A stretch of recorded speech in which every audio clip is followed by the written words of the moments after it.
वमा कुन्त लदैहिम is यख्तसिमून, आप उनके पास उस वक्त भी नहीं थे जब वो झगड़ रहे थे। किस मसले में? सईदा मरियम की कफालत के मसले में। यानी कि जब झगड़ रहे थे तब भी आप मौजूद नहीं थे, और जब झगड़े के नतीजे में ये फैसला तय हुआ कि कुरान दादी होनी चाहिए, तब भी आप वहां पे मौजूद नहीं थे। इस ऐसे ही भी पता चला कि जब चीज एक हो और उसके हकदार कई एक हों, तो इस मसले में कुरान दादी की जा सकती है, इसमें कोई हर्ज नहीं है। कई लोग ये समझते हैं कि शायद कुरान दादी करेंगे तो शरीयत के खिलाफ होगा।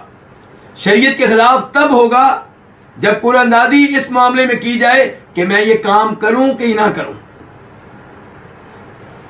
तो ये वो काम है जो ज़माने जahलियत के काफिर किया करते थे, इस तरीके से फाल निकाला करते थे, और ये गलत है। अल्लाह रब्बुल इज्जत ने इससे मना किया है।